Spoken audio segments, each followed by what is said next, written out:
오늘 우리가 여기 토론회는 먼저 우리 해운물리학회 여기태 회장님, 그리고 충남대 조혁수 교수님, 그리고 배재대의 이태미 교수님, 우송대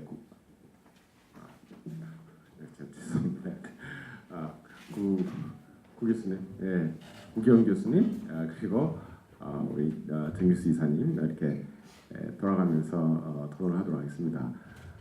토론은 너무 길게는 하지 마시고 한 3분 정도로 잡아서 하시고 또 답을 듣고 다음 분으로 넘어가고 그렇게 하도록 하겠습니다.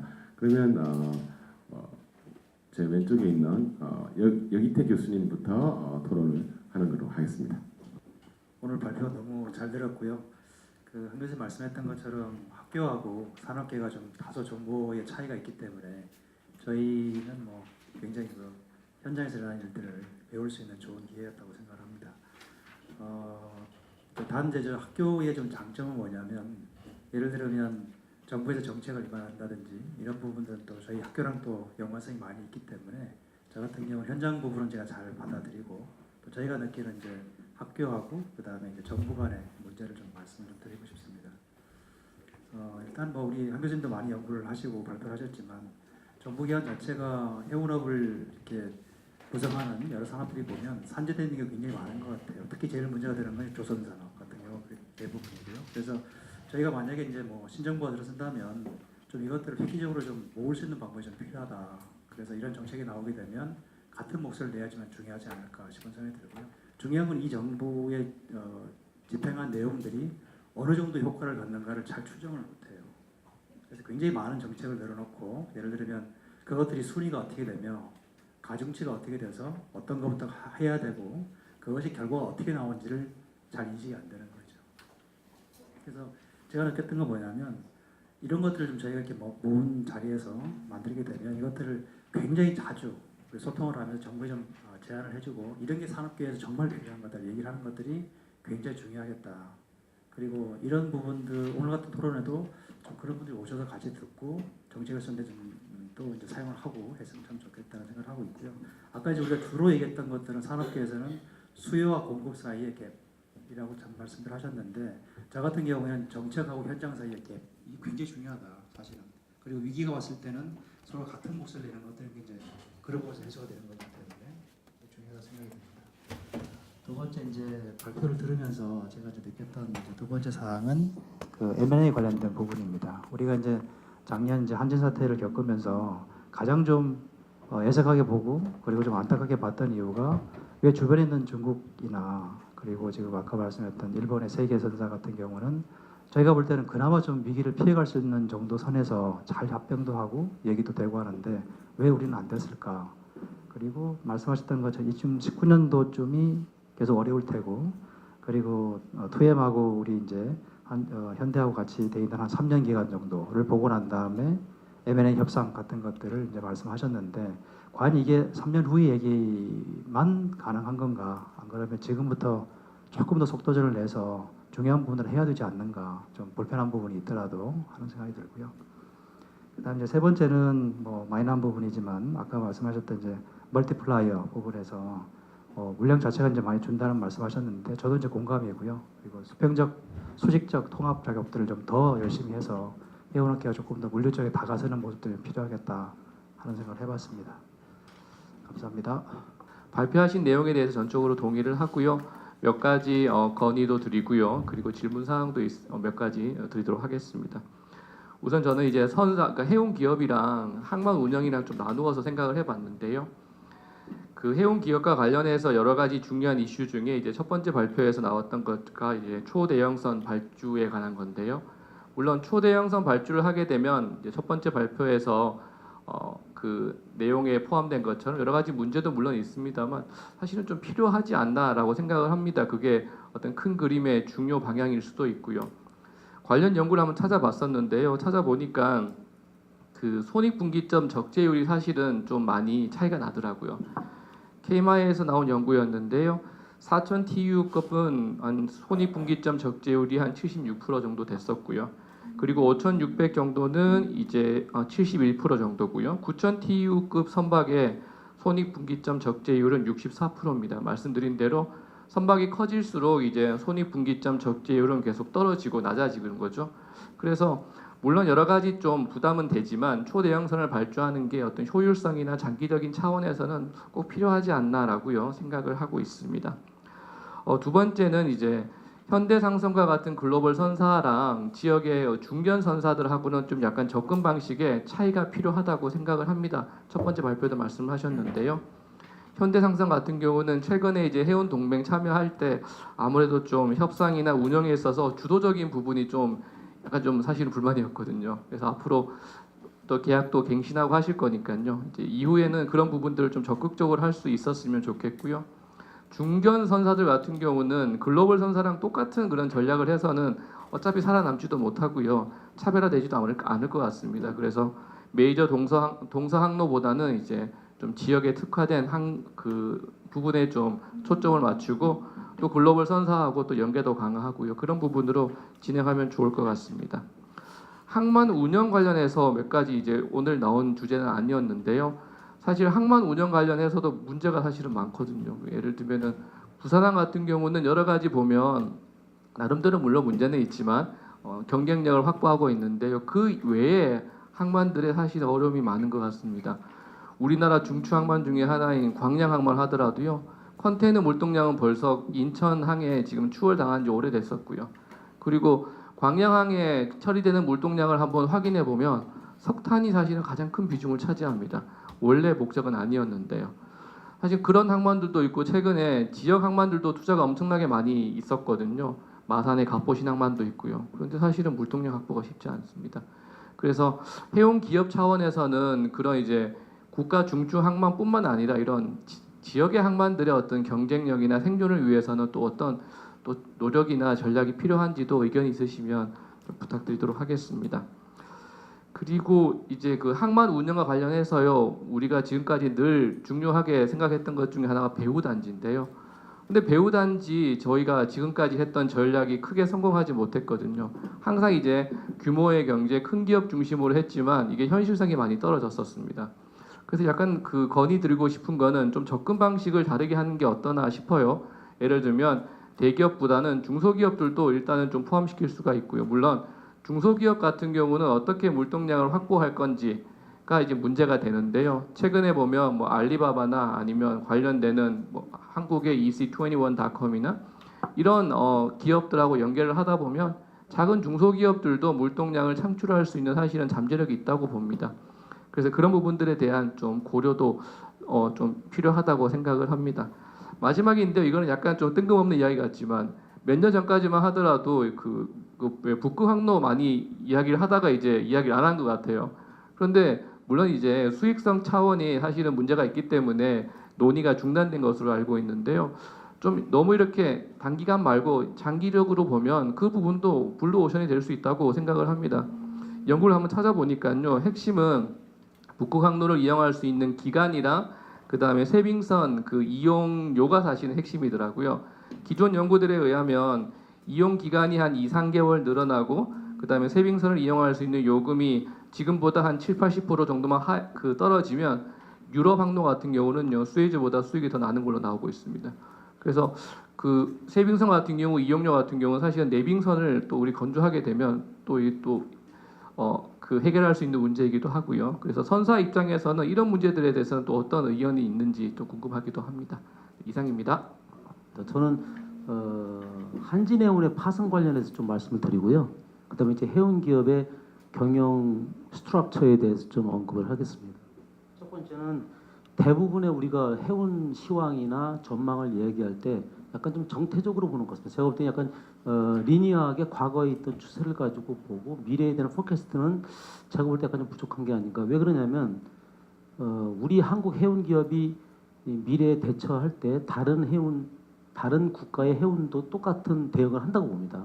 따라서 표적은 항상 움직인다고 보거든요. 그러니까 다른 경쟁자들이 정태적인 상태에서 우리가 그것을 공격한다든지 대응하는 게 아니라 우리보다 더 미나랄하게 움직일 수 있다는 거죠. 예를 들어서 파나마 운하가 확장이 됐으면은 LA로 가는 것이 뭐 환경이 이런 여러 가지 규제 때문에 그동안에 좀 문제도 많았고 파업이라든지 컨제스션 서차지라든지 그런 것 때문에 이제 파나마 쪽으로 많이 가서 RIP라든지 이런 것들이 이제 확대된단 말이죠. 그러나 이거는 최근에 앞으로 이제 조만간 벌어질 일이고 사실상은 2009년 앞으로 2년만 있으면 니카라구아 운하가 완공이 됩니다. 그러면 니카라구아가 완공됐을 때 향후 100년간 중국이 독점권을 갖는데 그럼 니카라구아를 통한 중국의 막대한 물량이 만약에 파나마와 경쟁한다면은 파나마에 서브하는 이런 많은 선사들의 어떤 수익 구조라든지 경쟁 구조는 완전히 달라질 것이다. 그래서 그런 부분이 또 현대자동차이 또 강점을 갖고 있는 예를 들어서 미국의 철도를 이용한 버컴송이라든지 이런 부분에 저는 타격을 입혔다고 봅니다. 왜? 중국이 앞으로는 코스코가 주도하는 전 세계 물류가 되기 때문에 이런 부분에 있어가지고는 뭐 아까 이제 북극 항로도 말씀하셨지만 여러 가지 그다음에 이제 중국이 최근에 의욕적으로 나가고 있는 1대1로 5가지 육상 실크로드하고 해상 실크로드가 지금 이미 벌써 진행이 됐지 않습니까? 런던까지 가고 있고 그러면 이러한 많은 변화들에 있어서 과연 우리 한국 해운들이 어느 정도의 대처를 하고 있느냐 저는 좀 미진하지 않느냐 그렇게 보고 있습니다. 또한 이제 한진해운이 용선 비율이 높은 거냐 저는 이게 생각합니다. 한진해운의 용선 비율은 분명히 높았어요. 그러나 지금 글로벌 탑 4를 보면은 용선 비율이 머스크 빼놓고 다 높습니다. 머스크가 49%고 나머지가 한 6, 70%예요. 그러면 용선 비율이 높아서 부실된 게 아니고 용선료를 계약한 시점과 기간이 문제가 되겠죠. 그건 뭐냐면은 달걀을 한 바구니에 담았다는 거죠. 한진은 우리가 보통 투자의 원칙이 달걀을 한 바구니에 담지 마라. 뭐 그런 얘기가 있는데 한진은 쉽게 얘기하면 이제 베팅을 한 거죠. 그러니까 그 베팅이 이제 잘못됐기 때문에 그 베팅을 왜 잘못됐느냐? 결국은 오너의 의사결정의 그 실수죠. 또는 그런 오너 리스크에 대해서 견제할 수 있는 제도가 없다. 그건 왜 그러냐면은 해운기업뿐이 아니라 우리나라 주식회사, 상법성 주식회사가 전부 다 뭐 사회이사라 감사가 있지만 사실상 그건 고수기 역할밖에 못하잖아요. 우리나라의 이 상법성 제도에는 결국은 해운기업의 본질이 뭡니까? 고도의 전문성과 위험, 리스크가 내재되어 있는 산업인데 이런 산업에 있어서 그런 리스크를 제어할 수 있는 제도 장치가 없다는 거예요. 우리나라 재벌기업에 대해서는. 그렇죠? 그렇기 때문에 그런 부분에 대해서 외국 같은 경우에 예를 들어서 독일이라든지 이런 나라 보면은 노르웨이나 보면은 걔네들이 우리보다 좀 난 게 뭐냐면은 선박 금융이나 펀드가 굉장히 발달했단 말이죠. 그 이유가 뭐냐면은 그 사람들이 선박 금융을 해줄 때에는 그만큼 그 기업에 대해서 투명성을 어느 정도 인정했기 때문에 투자를 한 거다 이거죠. 그러니까 그러기 때문에 우리나라는 왜 해운 이런 펀드도 없고 금융도 부족하냐고 자꾸 해운인들이 얘기했지만 저는 그렇게 생각 안 합니다. 해운 기업이나 해운인들이 신뢰를 줬다면은 금융기관이 분명히 그 신뢰를 잃고 투자를 했는데 우리나라가 신뢰를 줄 수가 없다는 거죠. 그렇기 때문에 결국은 이런 부분들이 우리나라가 선박을 새롭게 발주한 이런 데 굉장히 한계가 있다. 그래서 저는 이런 생각을 해요. 앞으로 해운 기업은 좀 바뀌어야 되겠다. 어떤 거냐? 쉽게 얘기하면 이해관계자라든지 어떤 서플라이 체인의 네트워크에 있는 당사자, 예를 들면 뭐죠? 선주, 선사, 해운 관련기업, 조선소, 포워더, 화주, 물류기업, 공기업, 은행 이런 많은 서플라이 체인과 관련된 이해 당사자들의 공동 목표가 있거든요. 그 공동 목표는 국제 운송의 가장 최적화 내지는 가장 효율적인 적정한 가격으로 이걸 이해하는 겁니다. 그래서 선사 주도가 아니라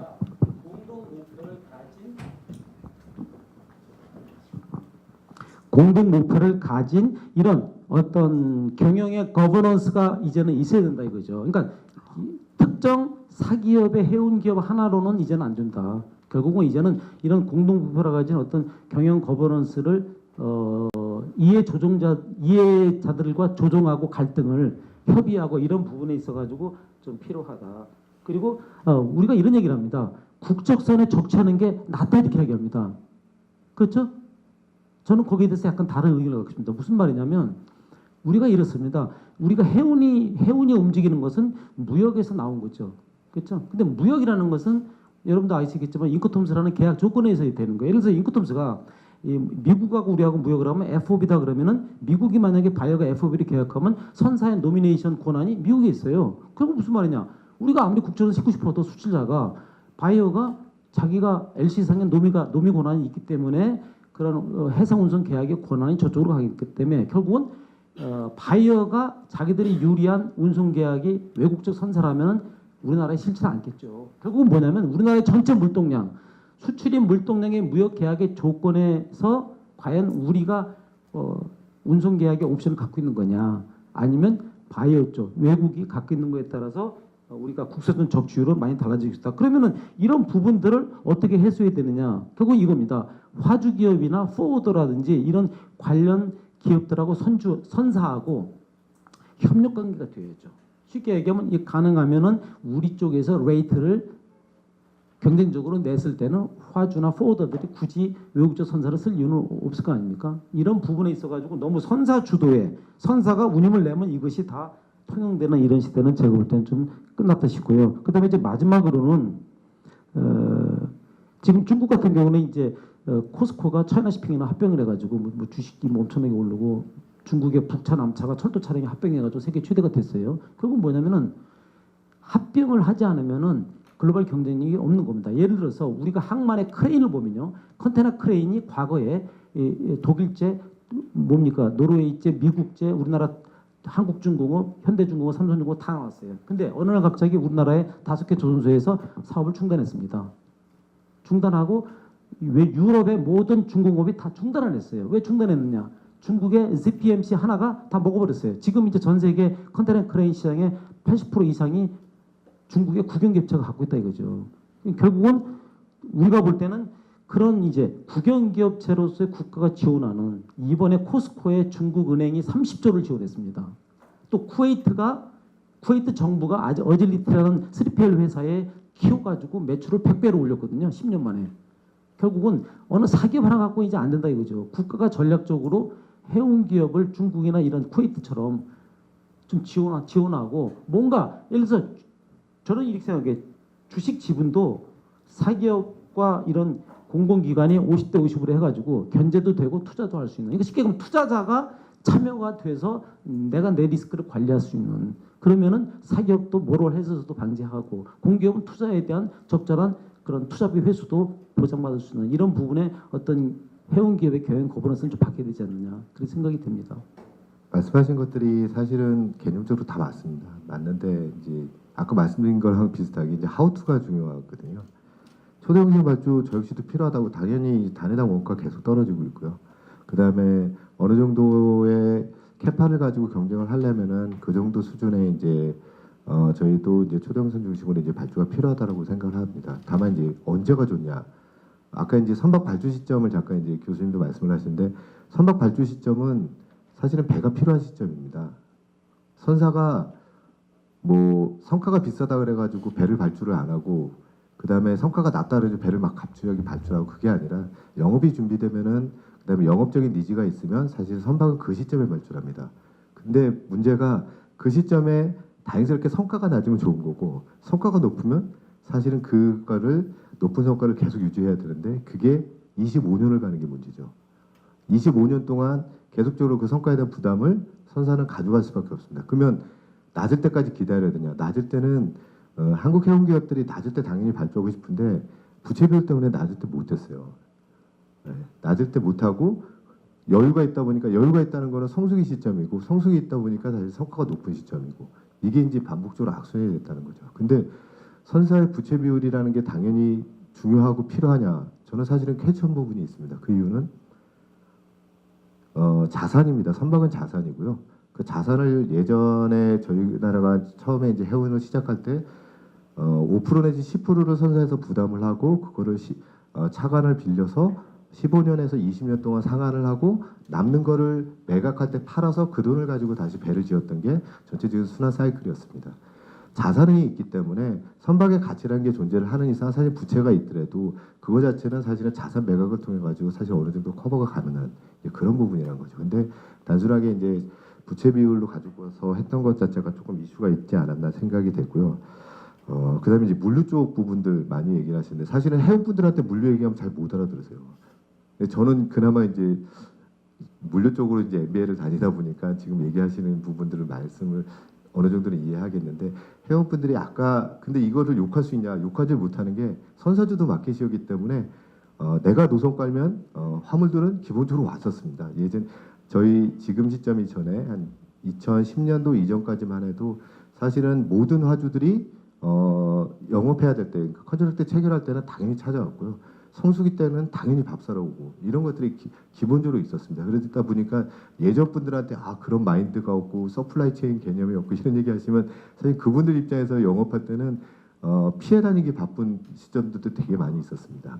화주들 무서워서 피해 다니고 서비스 잘 못해가지고 피해 다니고. 근데 지금 시점은 어떻게 하냐면 서플라이 체인상에서 해운의 위치가 떨어져야 된다는 거 아까 잠깐 말씀드린 것처럼 동의를 합니다. 근데 어떻게 떨어져야 되냐? 사실은 머스크는 너무 심하게 떨어졌어요. 온라인으로 그걸 풀어내었거든요. 온라인은 트럭킹하고 똑같습니다. 내가 트럭이 있는데 거기에다가 내 정보를 올려놓으면은 필요한 화주가 들어가서 보고 지금도 그 서비스를 하자 한국도 그거랑 동일한 서비스를 지금 머스크가 그 레벨까지 내렸습니다. 알리바바한테 온라인 부킹을 원부킹을 받지 않습니까? 그거는 알리바바 운임을 거기에다가 들어와가지고 알리바바 그 사이트에서 부킹을 하는 사람은 다 알리바바 운임을 쓰는 거예요. 선사로서는 굉장히 큰 거죠. 알리바바의 레벨과 중소화주에는 운임이 차이가 있는데 이제 그렇게 하는 거거든요. 하지만 이것이 추세고 이것이 맞다. 그 다음에 또 이제 비지빌리티 서비스나 서플라이 체인에서의 문제 해결하기 위해서 투자를 하면 됩니다. 근데 문제는 투자하는 그 비용 대비 그거를 리펀드를 받냐 이제 그게 수준이 안 된다는 거죠. RFID 설치하거나 그 다음에 이런 서비스 하거나 했을 때 어느 정도 BP 이상의 운임 수입이 된다라고 하면 선사들도 서비스 개선 차원에서 이게 가능할 텐데 지금 그거보다 훨씬 더 밑에 내려와 있는 상황이기 때문에 아마 그런 거를 지금 선사에서는 하기가 조금 어려운 시점이 아닌가 이제 그런 생각이 들고요. 하나만 더 말씀을 드리면 북극항로 쪽 잠깐 말씀드리게 북극항로 저도 이제 물류 쪽이었고 그 다음에 아무래도 선사 출신 물류다 보니까 이제 북극항로에 대해 가지고 스타디를 많이 했었는데 한 10년은 더 걸릴 것 같습니다. 일단 그 서비스가 가능하기 위해서 잘라야 돼요. 북극항로가 부산을 기준으로는 경쟁력이 있습니다. 근데 그 경쟁력을 비교해보니까 어느 선 이상까지냐면 딱 상해선일 것 같아요. 상해 이상에서는 북극이 유리하고요. 상해 이남의 물류는 부산항 쪽으로 올라오면 더 손해입니다. 근데 그거를 그냥 저희 나라는 퉁쳐가지고 당연히 북극항로가 좋다라고 얘기를 하시는데 물량이 반분이 되는 겁니다. 그러니까 상해 이후에 이 북쪽에서 나오는 북중국 쪽의 물량은 북극 항로인데 문제는 지금 서비스가 가능한 정도의 안정성을 가지고 있지는 않기 때문에 서플라이 체인상에서 안정성은 굉장히 중요하잖아요. 그러다 보니까 그 안정성 때문에 문제가 있는 거고 그러다 보니까 아무래도 시간이 좀 흐른 다음에 5년 내지 10년이라는 중장기 관점에서 아마 선사에서 대응을 하지 않을까 이상입니다. 감사합니다. 저는 그 아까 여 교수님 말씀하신 것 중에 좀 와닿는 부분이 뭐 논문 써서 그 정책 방향이 이게 좀 현장감이 있는 실무진과 좀 인라인이 되어 있느냐 그 부분도 저도 매번 궁금했었습니다. 그리고 뭐 해수부 국장님 만날 때마다 하시는 얘기가 제가 이해를 못하는 얘기를 하시니까 이게 좀 뭔가 좀 괴리감이 있다. 그런 좀 100% 공감을 하고요. 그다음에 아까 그 조 교수님 그 초대형선 발주가 필요하냐 안 하냐 이 부분에 있어서는 저는 이제 회사의 그 영업 전략이라든가 성장 전략에 맞물려 있다고 봅니다. 만약에 앞으로 우리가 이제 뭐 얼라이언스 가입이 필요 없을 것 같다. 그럼 굳이 18,000개, 2만 개 갈 필요가 없는 거예요. 왜냐면 혼자서 하면 절대 못 채울 거니까요. 그리고 지금 일본 선사 NIK 전략은 클리어합니다. 얘네들은 어떤 얼라이언스 들어가더라도 13,000개 이상은 안 짓겠다는 겁니다. 왜 그런가 하면 얘네들은 13,000개짜리를 통해서 극동에서 유럽 서비스 자유롭게 하고 또 지난 5월에 파나모나가 확장이 됐잖아요. 그 파나모나가 맥스 14,000개가 지나갈 수 있기 때문에 플렉시빌리티 차원에서는 훨씬 더 유용하다 이렇게 보고 있고요. 그다음에 현대상선은 그럼 어떻게 할 거냐? 저희들 입장은 클리어합니다. 만약에 우리가 2M이랑 계약 연장을 해서 앞으로 10년 정도 더 가야겠다 싶으면 저 100% 2만 개짜리 지어야 됩니다. 어쩌면 2만 개 이상을 줘야 될지도 모르겠습니다. 그래서 충분히 이제 선보 공유를 하면서 단가 경쟁력을 가져가면 저희들 생산이 있다고 보고요. 다음 저희들이 지금 이제 13,000개짜리 열철 갖고 있습니다. 8,600개가 더 8철 갖고 있는데 사실 13,000개짜리는 우리 혼자 할 수 있는 능력이 돼요. 체력이 돼요. 그래서 중동에 우리가 감하게 이제 13,000개를 띄우고 있는데 18,000개 같은 경우에는 어쨌든 큰 배일수록 원거리 가는 컨셉이니까 그래야 이제 스케일 메리트 있으니까 그 부분에 있어서는 저희들과 앞으로 성장 전략에 연계해서 좀 더 검토를 해야 될 부분이고요. 그다음에 아까 그 또 교수님 얘기하시는 거 강양 말고 뭐 마산 뭐 여러 가지 포트를 말씀하셨잖아요. 사실 저희들도 지금 가장 고민이 그겁니다. 사실은 우리가 미세한 서비스를 처음 우리가 인천에 기항을 시켰어요. 인천 신항 이렇게 만들면서. 근데 사실 저희 적자입니다. 근데 이 배를 뺄 수가 없어요.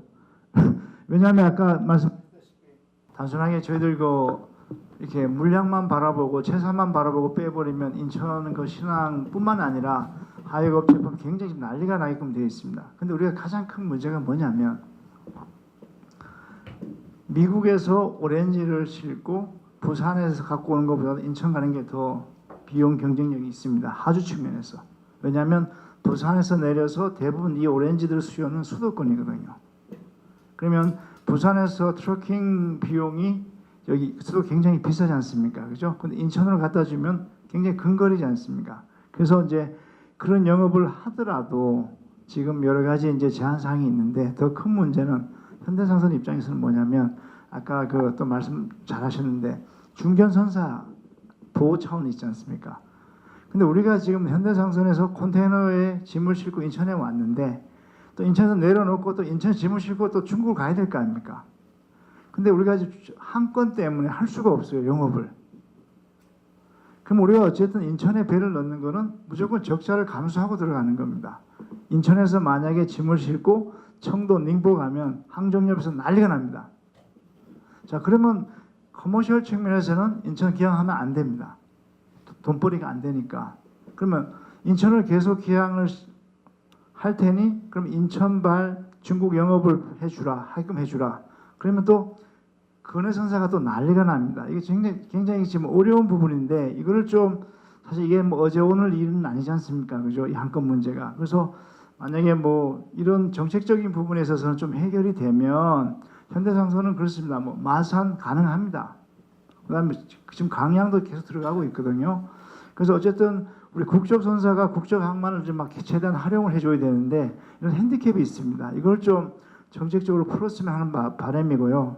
더 좀 구체적으로 말씀을 드리면 이 현대상선이 아주 역내를 키우려도 키울 수 없는 구조가 되어 있습니다. 뭐냐면 우리가 부산에서 일본 영업을 하려 서비스를 깔라 그래요. 하지만 일본 항건 때문에 또 못 합니다.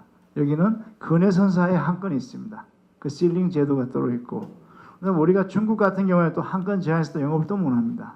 또 하나 대한민국이 중국이랑 이제 국교를 수교하면서 대만이랑 멀어졌지 않습니까? 그래서 일본에서 대만 영업을 저희들 못 합니다. 그러면 지금 현대상선이 할 수 있는 게 굉장히 제한적이거든요. 그래도 그 와중에 우리가 일단은 최고 경영진에서는 일단은 국적 항만은 최대한 살리고 다른 데서 수익을 내자는 그런 전략을 갖고 있는데 사실 지금 그것 때문에 좀 깨먹는 게 많은 그런 상황이고요. 그다음에 아까 구 교수님 말씀하신 그 용선료 부분에 있어서 사실 문제 맞습니다. 우리가 그 타이밍을 잘못 잡아서 용선료하고 기간의 문제 때문에 속된 말로 한 바구니에 다 담아서 고용선료 구조를 우리나 한진이나 비슷하게 가지고 있었습니다. 그래서 사실은 우리가 이제 지난해 그 구조 조정하면서 용선료 협상을 첫 번째 했던 게 그겁니다. 그래서 저희들도 지금 뭐 참고로 2020년도 말까지 용선료 일부는 감면을 해놨습니다.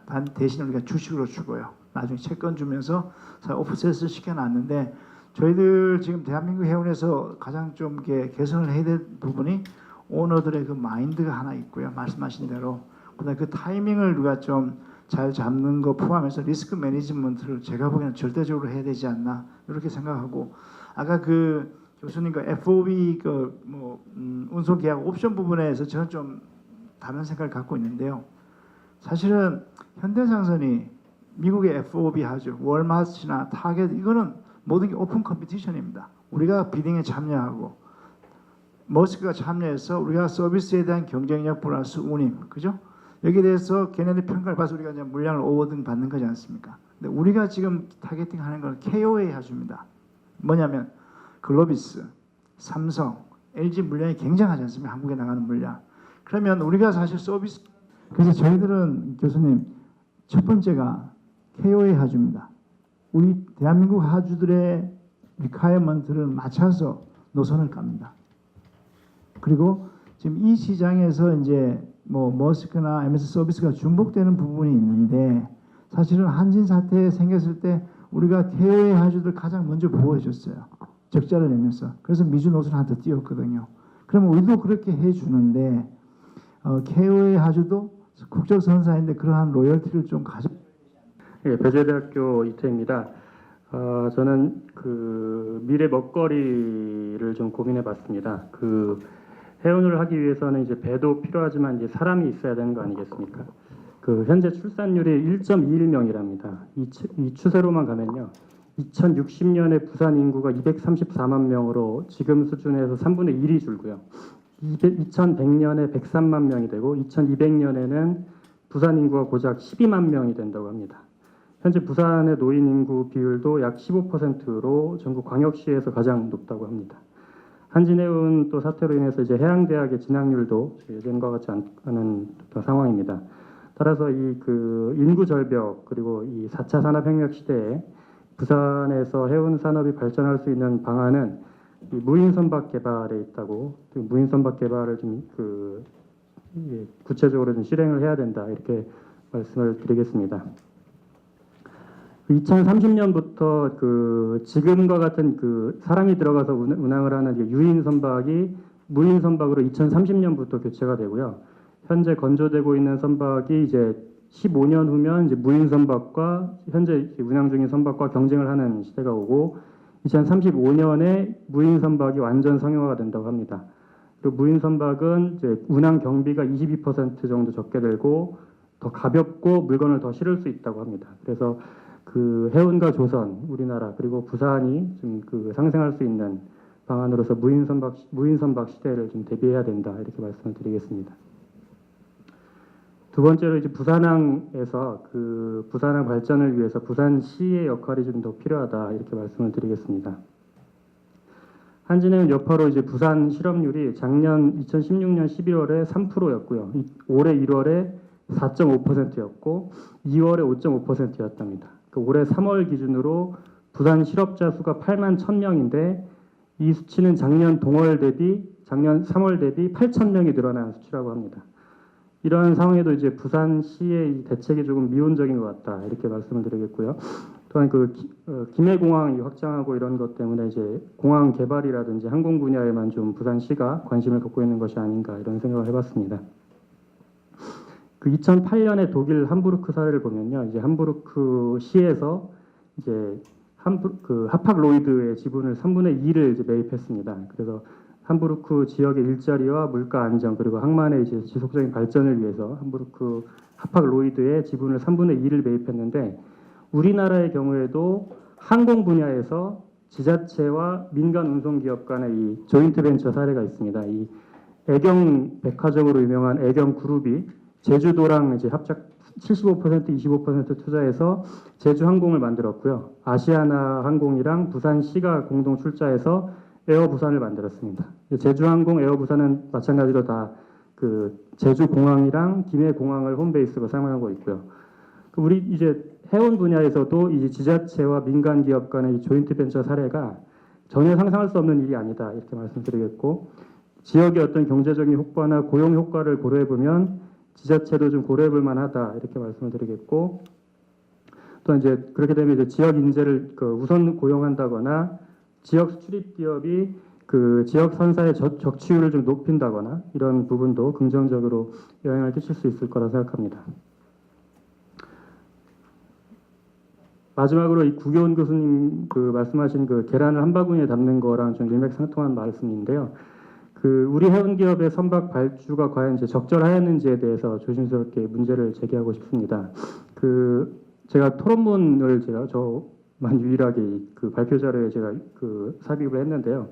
제 토론문에 지금 나와 있긴 한데 이제 그 표가 하나 있습니다. 2006년부터 2008년까지 그 주요 선주국 그리스, 홍콩, 노르웨이, 미국, 그다음 우리나라 이렇게 주요 선주국들의 그 국가의 선봉량 그 연도별 증가율이 나와 있는데요. 2006년부터 2008년까지 그리스나 홍콩을 보면 전년도 대비 이제 선복이 마이너스 증가를 했고요. 그러니까 저기 선복 절대적인 선복량이 줄은 것이고요. 그 외에 노르웨이나 미국, 중국, 일본, 독일 같은 나라에서도 선복은 증가했지만 그 증가율은 감소한 것을 알 수 있습니다. 근데 우리나라만 이제 유일하게 2006년, 그러니까 2005년 대비 2006년 8% 증가했고, 2006년 대비 2007년 12% 증가했고, 2007년 대비 2008년 24% 증가한 것으로 이제 꾸준하게 끊임없이 선복을 증가를 시켰습니다.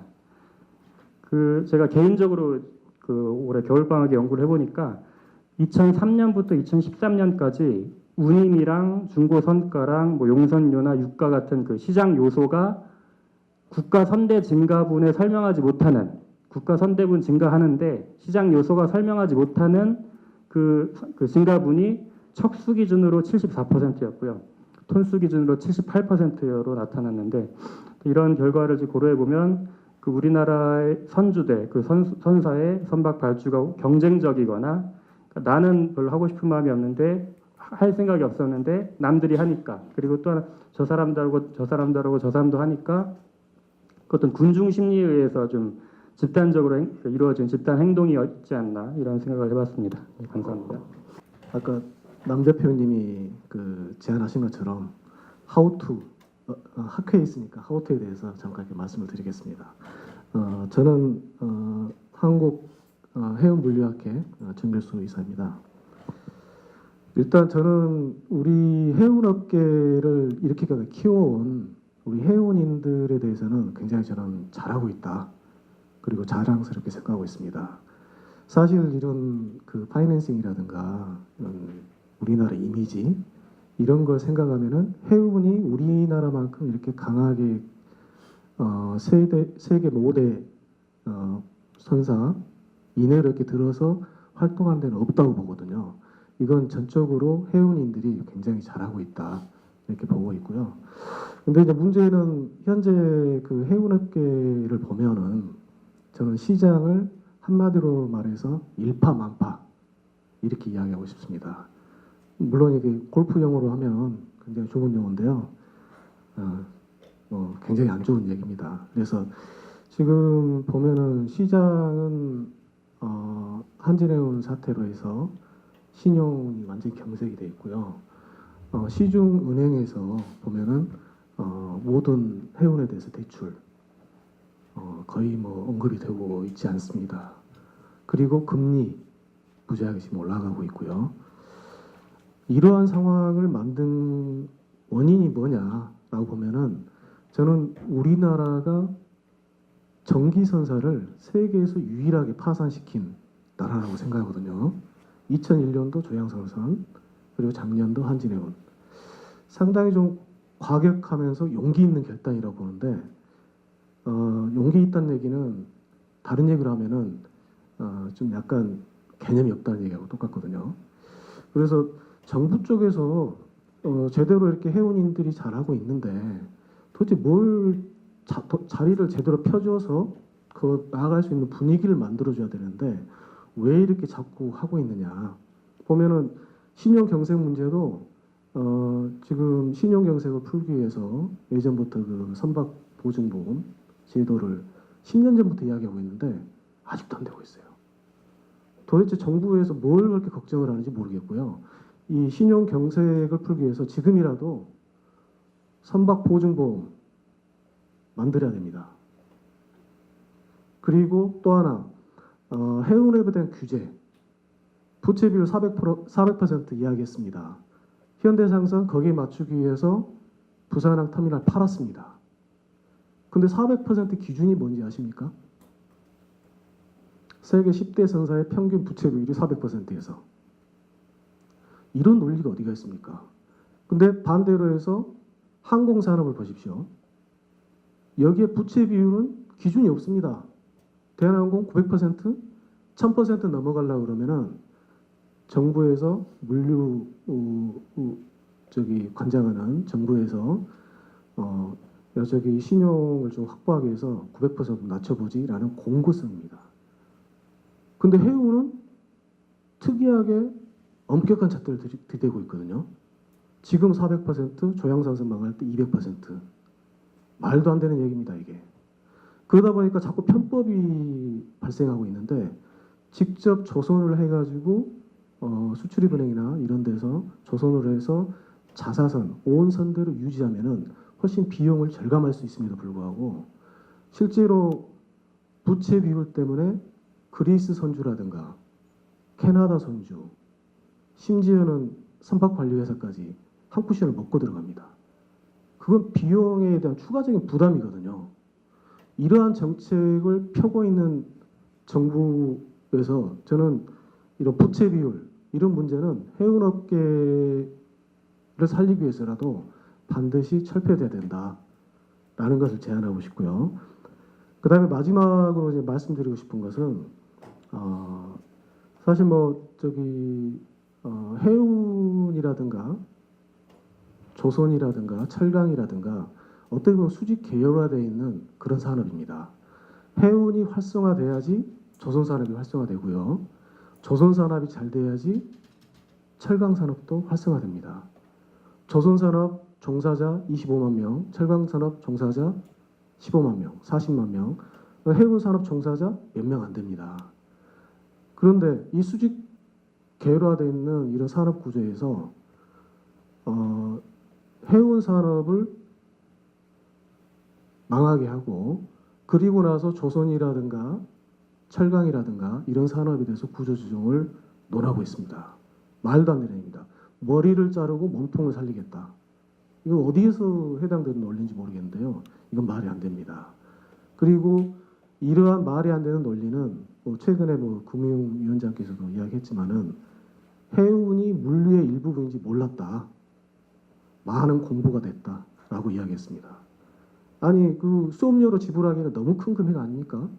공부를 하기 위해서 이 많은 금액을 지불해야 한다는 말이 안 됩니다. 그래서 저는 제안을 하건데 지금 해운이라든가 항만은 주무부서가 해양수산부입니다. 그리고 조선 철강 주무부서 산업자원부고요. 그다음에 파이낸싱 재기부, 재정기획부 이런 모든 부서가 있는데 그 중에서 해운 항만 관련해서 주무부서인 머리인 부서가 제일 힘이 없습니다. 말빨이 안 서요. 머리에서 지시를 하는데 말빨이 안 섭니다. 단적인 예로 해운이 망하면 한진해운이 망하면 큰일 난다 라고 말했는데 무슨 소리냐 뻥치지 마라 라고 작년에 누가 이야기를 했었죠. 그리고 이제 조선 쪽에서 망하면 큰일 난다고 하니까 그래 큰일 나지 라고 하면서 지원을 하기 시작합니다. 이런 상황에서 그럼 해운의 정책을 해운을 활성화시켜서 이걸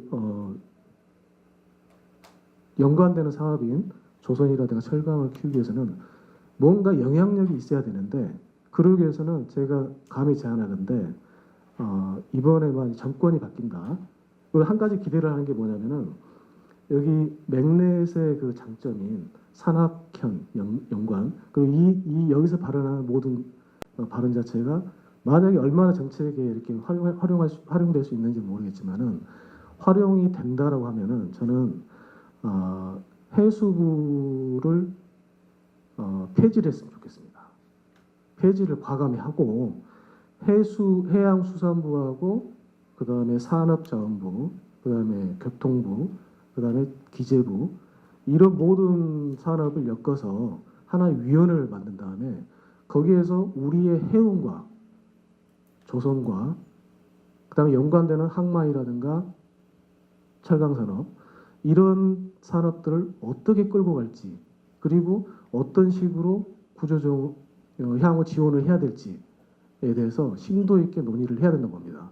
그리고 그 자리에는 물론 여기 맥넷에 참여하는 이런 여러 가지 전문가, 해운 현지의 전문가들이 참여를 해서 정책에 반영이 돼야 된다고 보고요. 그래서 뭔가 지금 획기적인 발상의 전환이 있지 않고서는 현재의 해운, 조선, 공생관계, 사실 공생관계라고 하지만 제가 봐서는 회생을 어떻게 할 거냐 이게 관건이라고 보거든요. 회생을 반드시 시켜야 됩니다. 그러기 위해서는 정부 쪽에서 나서서 규제도 철폐해주고 어떤 식으로 가야 되는지 반드시 좋은 방향으로 할 수 있도록 이렇게 컨트롤 타워가 될 수 있는 위원회를 설치해야 된다. 이렇게 보고 있습니다. 이상입니다. 제가 한 달 전에 그냥 심심해서 저는 건화물 쪽을 많이 하는데 컨테이너 가지고 한번 계산을 쭉 해본 적이 있는데 SM 상승 때문에 좀 해본 적이 있는데 과연 그게 경쟁력이 2만 TU 이상이 있는 건지 그냥 합리적으로 생각했을 때 지금 미주 노선에 아마 한국에서 들어가면 한 평균이 한 90% 정도는 될 것 같은데요. 이상의 수승률이. 일단은 저희가 들어가는 게 만약에 1만 TU 정도를 봤을 때 그러면 이게 전면 18,000, 2만 TU 아까 뭐 얼라이언스 구성하면 어쩔 수 없이 그렇게 가야 된다고 말씀하셨는데 저는 오히려 그 일본 선사가 13,000 NIT 14,000 이상 넘지 않지 않습니까? 거기 뭔가 합리적인 선이 있는 것 같은 느낌이 들거든요. 저도 그래서 상무님 전문가시니까 한번 그게 좀 궁금했습니다. 뭐 지금 이제 조선산업도 위기고 이제 그래서 공생 발전을 생각하고 있는데 사실 뭐 해운 산업이 당면하고 계신 그런 위기 상황이 뭐 거의 조선 산업에도 뭐 마찬가지라고 볼 수 있습니다. 사실 저는 이제 뭐 기술 쪽을 맡고 있기 때문에 사실 이제 현재 닥쳐 있는 어떤 경영상의 위기, 파이낸싱에 있어서의 위기에는 사실 좀 문외한이라고 말씀을 드릴 수가 있고요. 그래서 오늘 말씀하신 건 주로 이제 그 경영 그다음에 파이낸싱 측면인데 그건 어쨌든 뭐 당면한 위기니까 각 사가 이제 이 극복을 하셔야 될 문제라고 생각을 하고 하지만 이제 장기적으로는 어쨌든 그 기술 개발을 통한 어떤 혁신이 장기적으로 이제 체질 개선에 뭐 도움이 될 거다라는 그런 희망을 갖고 있습니다. 그런데 이제 조선산업조차도 뭐 기술보다는 지금 현재 이제 과거에 있었던 이 악성 그 수주 이거에서 좀 헤어나지를 못하고 있기 때문에 사실 이제 그런 부분이 정책에 있어서는 상당히 우선순위가 이제 떨어져 있는데 그래서 이제 우리가 이렇게 이 융합 일단은 상생 이런 것을 이제 논한다면 사실은 당면한 것도 있지만 어떤 장기적인 어떤 그런 그 업계 공통의 활로 모색 이를테면 우리 저 남지 부장님 말씀하셨던 여러 가지 그 해결책 가운데 예를 들어서 유관기업 간 융복합 신비즈 모델은 굉장히 찬성을 하고요.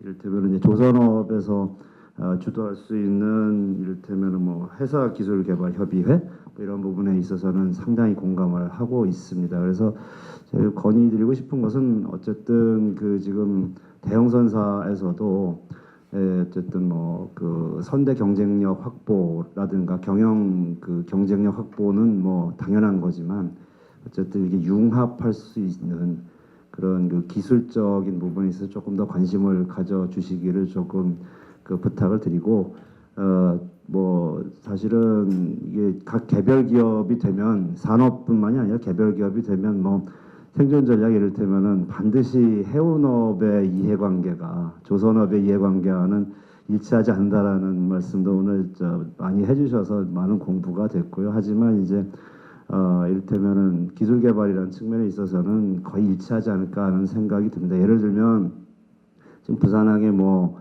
그 유가가 비싼 거는 뭐 구조적인 것이기 때문에 금방 해결은 안 되겠죠. 안 되리라 봅니다. 근데 이를테면 LNG 벙커링 같은 것으로 그 돌파할 수 있지 않을까 오히려 새로운 룰을 만들어서 그런 기대를 하면서 뭐 이 기존의 어떤 정부 정책의 틀을 완전히 바꾸기는 이제 힘들다고 보고요. 더군다나 현재 같은 이런 좀 그 보궐선거 보궐대선의 그 구도 하에서는 그러나 이제 그 근본적으로 아까 그 배재대 교수님 말씀하셨던 무인 선박이라든지 이런 부분들을 결국은 저희가 이제 기술 개발을 할 적에 보통 보면 이제 NYK에서 만든 뭐 퓨처십 2030이라는 것 자체도 이제 얘기를 하면은 그 NYK에서 다 얘기한 거 아니냐 그 슬로건 자체가 이제 사실은 그런데 그 나름대로 이제 그 한국의 이 해운 산업 그다음에 전기선사에서도 그와 같은 어떤 좀 비전을 지금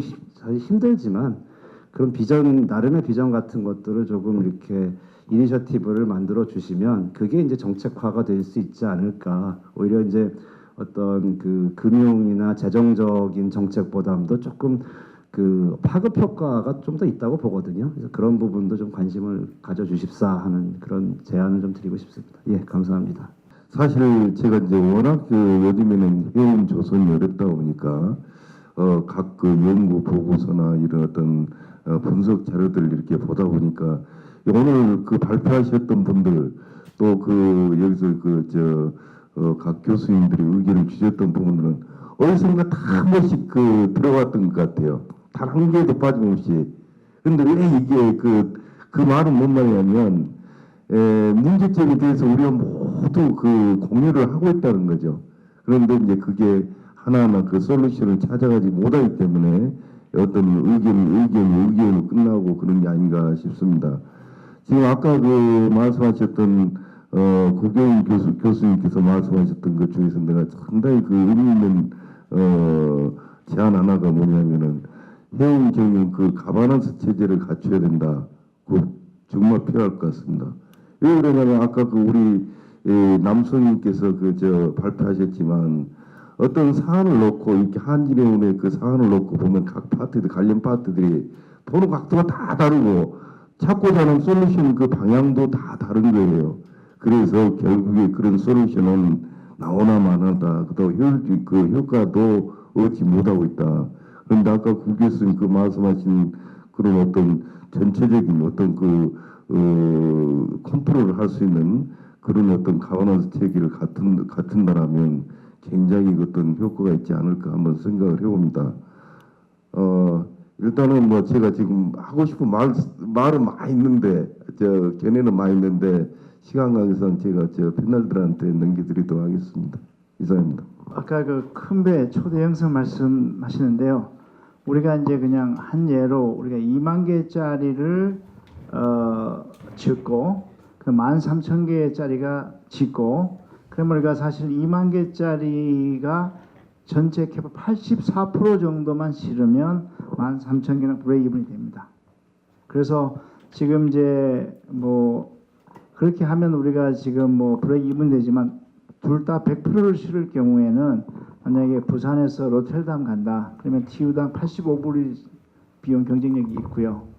그다음에 이제 반대급부로 이제 13,000개를 지으면 NIK 얘기한 대로 파나마도 넣을 수도 파나마 경유에서 미동아도 넣을 수 있고 또 유럽도 넣을 수 있지만 2만 개는 지금 현재로서는 유럽 외에는 넣을 데가 없는 그런 핸디캡이 있습니다. 제가 그 질문 드린 게 일단은 건조 단가가 2만 TU 이상부터는 확실히 벌어지는데 과연 그 부분까지 계산했을 때 뭔가 경쟁력이 지금 현 시점에 가질 수 있는지가 좀 의문점이 되더라고요. 근데 그 부분에 있어서는 지금 우리가 2만 개가 없지만 우리가 지금 머스크나 MSG 같은 거의 다 지금 18,000개 이상의 구조에 다 들어가 있어요. 우리 걔네 선복을 사 쓰잖아요. 그러면 정말 싸게 사 쓰고 있습니다. 그 얘기는 즉슨 얘네 손해보고 줄 애들은 아니거든요. 그게 있고 그다음에 아까 저희들 저도 좀 하나 좀 발의하고 싶은 게 뭐냐면 사실 저희들이 보기에는 규모 측면에서는 머스크나 MSG는 따라갈 수가 없습니다. 근데 저희들 지금 그 남들의 터닝 포인트를 보는 시점이 2020년도 환경 규제가 발효되는 그 시점의 신조를 정말 배를 잘 지어야 된다는 그 미션이 있습니다. 그래서 교수님 얘기한 대로 기술 개발하는 부분, 그다음에 사실은 제가 보기에는 2020년도 되면 배를 많이 갖고 있는 선사들이 더 부담이 많이 느껴지는 그런 시점이 시작이 될 것 같아요. 그래서 저희들도 지금 이제 여러 가지 기술 개발 부분을 좀 검토를 하고 있고요. 그다음 또 하나 아까 교수님 말씀하신 대로 현대상선이 이렇게 부실해졌던 가장 큰 이유는 말씀한 게 맞습니다. 용선을 잘못해서 그러니까 남들은 배 안 잡는데 우리가 엉뚱히 배를 비싸게 많이 잡았고요. 그다음에 지금 수익을 많이 내고 있는 OOC나 왕하이라는 걸 분석을 해보니까 얘네들은 정말 고용선료가 유지될 때는 얘네 거의 지금 배를 지금 안 잡았더라고요. 또 하나는 얘네는 지금 배들의 그 잔존 가치가 거의 제로인 상황에서 배를 돌리기 때문에 수익을 낼 수 있는 그런 구조인 것 같습니다. 사실은 지금 이 상황에서 자유로울 수 있는 사람은 아무도 없는 것 같아요. 잠깐 아까 그 오너리스크 얘기할 때 저는 거기서 약간 퀘스천이 제가 이제 그 당시에 이제 할 때 배 지으면 안 된다는 얘기를 제가 2009년도 했다, 2008년도 했다 그랬지 않습니까? 그것 때문에 그 선대기획의 담당자랑 술 마시면 제 환송식이었는데 술 마시면서 굉장히 싸웠던 기억이 있는데 그래가지고 그 자료를 처음 만들기 시작했었습니다. 그게 뭐냐면 그 당시에 모든 사람이 시황이 좋다라고 했고요. 그 당시에 모든 사람이 한진해운 보러 배 지어가지고 글로벌 탑5로 다 가라 그랬습니다. 신문이 그랬고 KDI도 그랬고요. K마이도 그랬고요. 근데 지금으로 보니까 그 당시에 배 지은 게 다 문제가 된 거죠. 결국은 뭐냐면 그 당시에 이제 분석 자료가 문제가 뭐냐면 지나온 것만 있었지 미래는 2년밖에 없었습니다. 근데 그것도 아까 말씀드린 대로 개별 연도별로 돼 있었기 때문에 누적 개념에서 배를 20년씩 운영해야 한다는 그 개념이 없이 누적 개념이 없었던 자료들만 있어가지고 상당히 어려웠던 부분이 있는데 그래가 그다음에 또 아까 이제 구 교수님 잠깐 얘기하셨을 때 이제 니카라과 운하가 되면은 나쁜 거냐 좋은 거냐 대응해야 되지. 좋을 수도 있고 나쁠 수도 있습니다. 왜냐하면 파나마나 통과료는 싸질 거거든요. 그러면 니카라과는 저기 중국 보러 다니라고 그러고 나머지는 파나마 다닙니다. 결국 이 말씀을 드리는 이유는 동일한 현상에서 어느 쪽을 보면 그게 좋은 게 있고 어느 쪽을 보면 단점이 있을 수 있습니다. 아까 무인화 잠깐 얘기를 하셨는데 저는 물류 때문에 제가 이제 컨설팅도 하다 보니까 무인화에 대해 가지고 굉장히 많이 질문하셔가지고 하는데 무인화 좋은 점 분명히 있습니다. 근데 미국에는 있어요. 근데 한국은 퀘스천입니다. 중국은 없습니다. 왜냐? 한 사람이 24시간 홍콩 마셔가면서 운전하는 게 중국입니다. 거기에 무인화한다고 돈 투자를 해봤자 아직 중국 인구가 줄지 않는 이상은 경쟁력이 없는 상황인데 한국은 400km밖에 안 됩니다. 400km에서 무인화, 그다음에 무인 선박 전체 해운 비용 중에 인건비 얘기 되게 많이 하시는데 인건비가 육상 인건비까지 다 합쳐봤자 3% 안 됩니다. 3% 절감하자고 무인화를 얘기를 하고 거기에 대한 기술 투자, 그 다음에 그거로 인한 리스크 확대 이런 건 아니라는 거죠. 그래서 저는 여기 계신 교수님들이 굉장히 여러 부분을 보시고 그 다음에 다각도 분석하시고 그 기준으로 리코멘드 하시고 제일 중요한 거는 아까 잠깐 가버넌스 말씀하셨는데 누군가 이 헬리콥터 아까 그래가지고 제가 이제 그 자료에 보면은 높은 위치에서 봐라라고 한 게 사실은 정부에 대가지고 싫은 소리 하면은 나중에 잘릴까봐 카메라 잘릴까봐 못했는데 누군가가 사실은 이걸 전체를 연관한 그런 헬리콥터 뷰에서 각 산업을 조율해야지 가능한 거지 기업 간에서 아까 말씀드린 걸 해결하려면 아마 오늘 논의도 사실 의미가 없을 겁니다. 그래서 교수님들이 중요하신 거는 오늘 한 거를 토대로 뭔가 정책적인 기한을 하시고 그거를 또 공감대를 형성하셔서 하나씩 해결해 나가시면 할 수 있는 것부터 해결해야지 지금 저 많은 문제를 한꺼번에 해결하지 못하지 않을까 합니다. 하여튼 많은 교수님들의 노력을 기대를 한번 해보겠습니다. 감사합니다. 우리가 학계에서 업계를 보는 거하고 업계에서 학계를 보는 거하고 조금 그 차이가 좀 있습니다. 업계에서 학계를 보면 뭐 저렇게 쓸모없는 이야기, 뭐 이렇게 단편적인 이야기를 갖고 핀센트로 꼭 찍어서 이야기하듯이 하느냐. 또 그런 것들이 실제 실무에 적용하려고 하면 그때 도움이 안 된다라는 이야기가 되는 것들도 있고요. 또 학계에서는 업계하고는 좀 다르게 우리가 업계 그 자체를 보는 시점이라든지 또 그 산업에 대한 관점이라고 하는 것이 기업보다는 훨씬 더 장기적인 관점에서 우리가 들여다봅니다.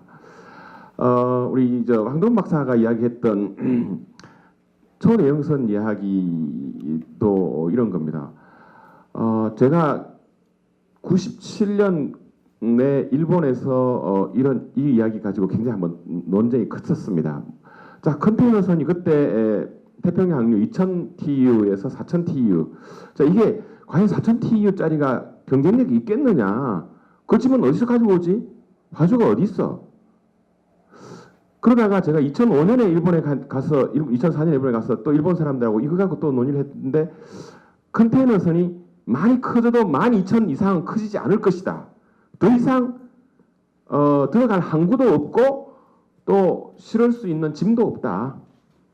12,000이 아마 최대일 것이고 8,000 정도가 그나마 할 수 있는 거다라고 그때 다들 업계에서도 그렇게 봤고 논문들도 그런 논문들이 나왔습니다. 지금 2만 나오니까 2만 이건 뭐 되겠느냐? 2만 5천도 될 거라고 저는 그렇게 생각합니다. 지금 어떤 그런 기술적인 발전이나 이 산업의 변화 이런 것들 보면 그래서 우리가 좀 장기적인 관점에서 들여다보자.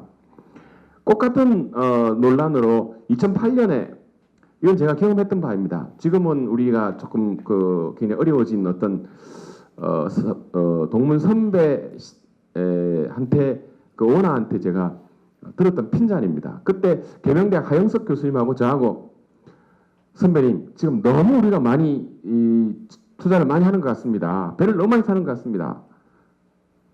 여기서 제가 생각할 때 배 팔고 다 나와야 합니다. 그렇게 이야기했더니 그 선배님이 그렇게 이야기하셨어요.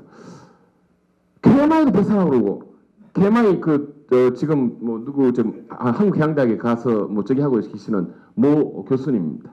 그 교수님이 그 오나 옆에 앉아서 그 회장님 옆에 앉아가지고 그렇게 이야기를 하셨어요.